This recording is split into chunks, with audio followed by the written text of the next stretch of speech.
आए हो? जी थारे आया हूँ। क्या मामला है? मामला ये है सर, मैंने मेरी यहाँ ये सतलोक आश्रम जो शामली में है, हुँ, इनमें रमैनी हुई थी। मैं इनका नहीं आई हुई थी, संत रामपाल जी महाराज जी का। हुँ, और बहुत विश्वास करता हूँ भक्ति में भी। हुँ, लेकिन मुझे इनके भगत जो हैंगे, कुछ ये सेवादार हैं जो, हुँ। इनकी वो देख कर मुझे बहुत बहुत महसूस कष्ट हुआ? कष्ट हुआ जी। क्या हुआ? बहुत धोखे वाला काम करते हैं क्या हुआ? सर। ये मेरी रमैनी हुई थी हुँ। 27 नवंबर रमैनी को। किसे कहते हैं? सर रमैनी शादी को कहते शादी हैं। को, हमारे अच्छा। गुरु जी ने जो सर रमैनी नाम दिया शादी विवाह को। हुँ। तो सर वो रमैनी हुई थी तो सर, अब 27 नवंबर को मेरी रमैनी हुई थी। 27 नवंबर नवंबर सन। सर 8 महीने हो गए 2023 में। हुँ, तो 8 महीने हो गए जी। तो सर अब मेरी पत्नी जो अपने घर चली गई, हुँ, भगतमती जो मतलब बोलते हैं। हुँ, अब मैं उसको फ़ोन करता हूँ तो आने के लिए मना करती है, और डिवोर्स के लिए तैयारी कर रही है वो जो भी है। लेकिन मैं तो लाना चाहता हूँ हर हालत में, क्योंकि ये शादी का काम, ये जो गुड्डे गुड़िया खेल तो होता नहीं, जो हुँ, आज कर लिया कल को दूसरी के लिए आए, तीसरी के लिए आए। और परमात्मा गुरु जी भी यही बोलते हैं हुँ, कि एक में ही रखो ध्यान, ज़्यादा नहीं इधर उधर भटकना चाहिए। हुँ।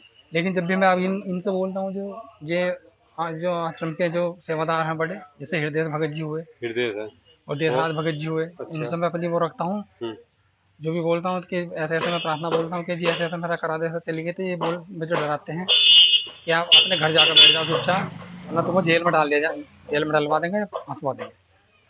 मुझे डराते हैं। और लड़की घरवाली क्या बोलती है? घरवाली बोलती है, तीन वैसे तो वो दहेज मांगती है, कि जबकि हमारी 1 रुपए भी लेन देन नहीं हुआ, बिना दहेज प्रथा के साथ दिया। घरवाली कहाँ की बेटी है? घरवाली जी मुरादाबाद की रहने वाली है। अच्छा। मुरादाबाद हासमपुर गोपाल गाँव। तो उसकी शादी आपसे किस तरह से कैसे हुई थी? मुरादाबाद कैसे कॉन्टेक्ट हुआ था? कॉन्टैक्ट जी ऐसे ही बस आश्रम के थ्रू हुआ। जैसे मैं यहाँ शामली में सेवा करना आया था, हुँ, तो सर अब जैसे यहाँ सेवा करना आया तो उसी दौरान जो हमारी मुलाकात हुई, जो हुँ, बीच के और एक दो भगत थे, हुँ, उनके थ्रू हुआ। हुँ, तो वो लोग भी मेरे से पूछते थे कितनी ज़मीन है तुम्हारे पास, कितना पैसा, कितनी क्या कमाई करते हो। हुँ, लेकिन मुझे पता नहीं था ये आगे तक के लिए फंसाने का सिस्टम सेट कर रहे हैं मेरा। हुँ, जो भगत है, एक अरुण अरुण नाम का भगत है, जो हमारी साइड का ही है, जो हुँ, बिचौल जिनने करा मेरे बीच में। हुँ, तो सर अब जब मैं इनसे रिक्वेस्ट करता हूँ, इनसे हृदय भगत जी से इनसे रिक्वेस्ट करता हूँ, तो ये जो बस मेरी बातों को काट देते हैं। अब यही बोलते हैं कि अपने घर जाकर बैठ जाओ, कि ज़्यादा बोल लोगे तो तुम्हारे लिए बहुत बुरा होगा। ये तुम्हें कब कहा? ये मुझे जी, अब ये अभी मैं 6 तारीख में आया था समागम में, तब भी इन्होंने मुझे डराया, गाली गलौज भी करी अभी मेरे 3 साथ दिन में। पहले? हाँ, तो जब और मैंने बात करी, तो जब भी मुझसे उसने 3 लाख रुपए मांगे लड़की ने, कि हुँ, 3 लाख रुपए दो। वो भी हुँ, ना आश्रम वालों के कहने पे मांग रही है वो। लड़की ने। हाँ, वरना वो मुझसे प्यार से रहती थी। दबाव देते हैं ये, सारे इनके कहने से हो रहा तो सब कुछ। इनकी जो तुम्हारी घरवाली है, वो क्या इनके कहने पे क्यों चलती है? इनके कहने पे चलती है जी वो। क्यों? इन्होंने रेमेडी करवाई, जो ये चाहते वो होता। अब जब ये प्रार्थना को काटते, सब काम ये खत्म करते हैं यहाँ। क्या नाम तुम्हारी घरवाली का? उसका नाम जी नीलम दासी है। नीलम? नीलम ये दासी। कहाँ की बेटी है? ये मुरादाबाद की जी। ये मुरादाबाद की। और आपका क्या नाम है? मेरा नाम मनोज जी। मनोज। जी। क्या नाम पिताजी का? पिताजी का नाम शेर सिंह। शेर सिंह। कहाँ जी। के रहने वाले हो? जी मैं जिला बिजनौर का रहने वाला हूँ, रावली गाँव। रावली गांव है। मंडावर थाना थाना। कौन सा लगता है? थाना मंडावर जी। थाना मंडावर लगता है। अच्छा। तो आज यहाँ आन के पुलिस से शिकायत की है? जी आज मैंने यहाँ जब शामली आश्रम में मेरी रेमेडी हुई, तो ये नज़दीक में पड़ता था ना हम्म, शामली में, हम्म, झिंझाना का लगता। हम्म। तो मैंने इसी वजह से यहाँ आकर जी मैंने करी, और बहुत ही परेशान हुई जी मैं इस मामले में ज़्यादा। तो घरवाली कब से अलग है? घरवाली को जाओगे जी, अभी 40 दिन करीबन हो गए। जो तुमसे अलग है? जी मुझसे अलग है वो। तो वो मुरादाबाद में रह रही है या तुम्हारे यहाँ रह रही है? अब तो अपने घर चली गई मुरादाबाद वो। तो क्या आश्रम में रहा करती थी? नहीं, घर पे रहती थी मेरे। तुम्हारे घर पे रहती थी? हम्म। अच्छा, आश्रम में तो नहीं रही कभी? आश्रम में नहीं रही, आश्रम में सेवा करने आती थी वो बीच में। हम्म। यहाँ रह कर गई थी वो, ऐसी बात नहीं। कितने दिन में जाया करती थी? ये 7-8 दिन रहती थी, जो सेवा होती है आश्रम में? आश्रम में। हाँ, जो सेवा होती है इनकी 5 दिन 7 दिन ऐसे ही। अच्छा। तो आपकी घरवाली जिनके कहने पर चलती है, आश्रम वालों को क्या नाम है?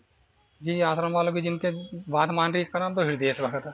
हम्म। हृदय, और एक का नाम देशराज। और देसराज। हाँ, और एक हमारे यहाँ के, उनका नाम रामशरण भगत है, क्या रामशरण चाहते हो? सेवादार है। वो ये आप लोग क्या चाहते हम तो अपने घर ले जाना चाहूँगा जी। हमारी हमारी भगतमती हम मिल जाए, हमारे घर ले जाएंगे, हम तो अपनी को पता नहीं। बस ये हमारे साथ में, ये हमारे साथ गलत कर रहे हैं। डिमांड किसने रखी? 3 लाख की डिमांड जी। ये दबिश देकर पैसे मंगवा रहे हैं उससे। कौन लोग? ये देशराज और ये देशराज और हो? आप हृदय ये कैसे हृदय कह सकते हैं कि भाई ये मंगवा रहे हैं? जी। ये मैं इसलिए कह सकता हूँ क्योंकि देखो सबसे बड़े सेवादार हैं ये। सारी प्रार्थनाएं इनके लास्ट इनके हाथ में आती है, वहाँ से जितनी भी लगती है। और मान्य ना मान्य गुरु जी के हाथ में तो जाती नहीं। जो ये लिख के दे देंगे वही सब मान्य हो जाता है। और गुरु जी को पता, गुरु जी तो अंदर बैठे, गुरु जी को क्या पता क्या कर रहे हैं ये लोग, ये भ्रष्टाचार फैला रहे हैं, क्या कर रहे हैं यहाँ। लेकिन गुरु जी अपनी जगह सही है, सब कुछ सही है, पर ये लोग सही नहीं है। और क्या भ्रष्टाचार कर रहे हैं डेरा में? बस यही भ्रष्टाचार कर रही है, यही चल रहा है जी। जब किसी अब और भी भगत मेरी तरह परेशान है। अच्छा, हाँ, कोई मैं अकेला नहीं हूँ, कितने लोग परेशान? और लग जाएगा पता आपको। और जो लोग जो करते होंगे या पहले जिन्होंने करा होगा, जिनके साथ में इन्होंने करा, कुछ लोगों की आवाज़ ये दबा देते हैं जिन्हें फंसा दिया गया। कुछ लोग अंदर भी पड़े होंगे जिन्हें इन्होंने डरा कम कर दिया काम खराब। लेकिन मुझे तो बोलने का मौका, मैं तो आया हूँ बोलने के लिए यहाँ। अब पुलिस ने क्या कहा, क्या आश्वासन दिया?